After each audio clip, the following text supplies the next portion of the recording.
Maintenant, nous allons entendre M. Emmanuel Todd, qui est chercheur à l'INED, c'est l'Institut national des études démographiques. Vous êtes également historien, M. Todd, et vous avez fait un livre sur la Nouvelle-France, c'est-à-dire sur l'évolution politique de la société française. Et hier soir, vous l'avez entendu sur notre chaîne, il y a eu une polémique sur l'électorat de M. Jean-Marie Le Pen. Je résume, ce sont des victimes, disent les uns, des gens désespérés qui ne savent pas où aller. Attention, répondent les autres, cet électorat est plus composite. Alors où est la vérité? Écoutez, je veux dire, on parle beaucoup en ce moment de la dérive du système politique et de son implosion. Je veux dire, on parle moins et on devrait plus parler de l'évolution de la société française. Je veux dire, la société française est une société qui évolue à une vitesse folle actuellement.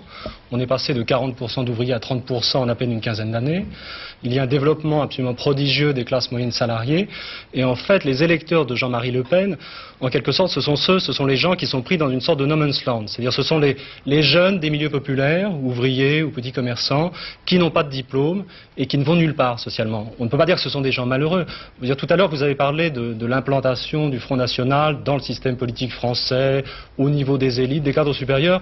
Je crois que c'est allé un peu vite. Je veux dire, le Front National n'est pas implanté dans des régions en régression sociale. Ce qui est même frappant, c'est son dynamisme dans des régions de forte croissance.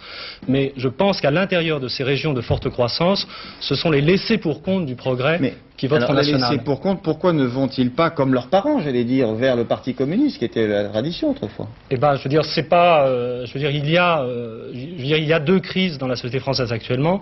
Il y a la crise, ce qu'on pourrait appeler la crise de la classe ouvrière, c'est-à-dire le déclin à la fois de la classe ouvrière et de toutes les idéologies qui lui sont accrochées. C'est-à-dire qu'autrefois, quand on était ouvrier français, on se pensait naturellement tourner vers le Parti communiste ou le Parti socialiste.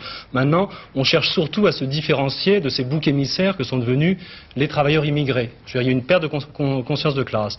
Et puis il y a une partie des ouvriers français qui traditionnellement formaient une partie de l'électorat de droite. Je veux dire, sans électorat populaire, la droite n'existerait pas. La droite perd le contrôle d'une partie de cet électorat, et c'est une autre crise, c'est la crise de l'Église catholique. C'est-à-dire, traditionnellement, les catholiques votaient en France à droite. Ce qui explique la progression dans l'Est de la Absolument. France. Je veux dire, c'est très caractéristique. Autrefois, la première percée du Front National sur la façade méditerranéenne s'était faite dans des régions peu chrétiennes de tradition, donc où il y avait une faible résistance de l'Église.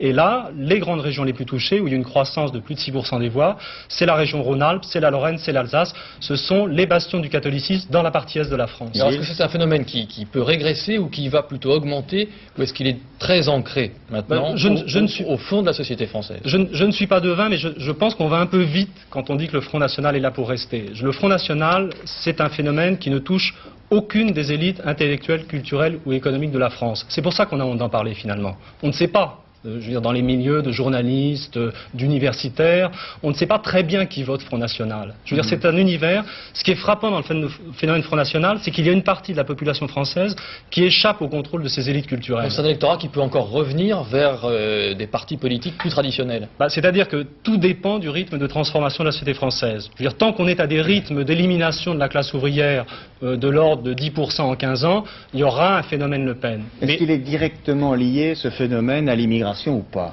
Absolument plus. C'est-à-dire que quand on voit les Côtes du Nord, un département où il y a 2 immigrés pour 1000 habitants, avec un vote Le Pen à 9%, je veux dire, il faut reconnaître que maintenant, les immigrés d'origine, je parle des immigrés d'origine maghrébine qui sont les premiers visés, je veux dire, ont la situation maintenant de bouc émissaire qu'avaient les Juifs qui n'étaient pas très nombreux dans l'Allemagne hitlérienne.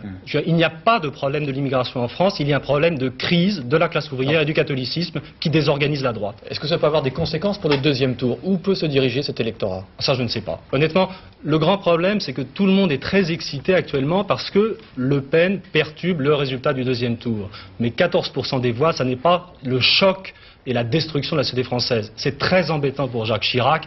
Ça n'est peut-être pas dramatique pour la France. Est-ce que ce sont des électeurs qui attendent un signe ou un appel de leur leader? Je ne sais pas. Je veux dire, en fait, on ne sait pas qui sont ces gens, et la première chose à faire maintenant, ça serait de faire des études sociologiques sérieuses sur les jeunes des milieux populaires qui votent Front National. Ça, c'est votre prochain livre. Merci, monsieur.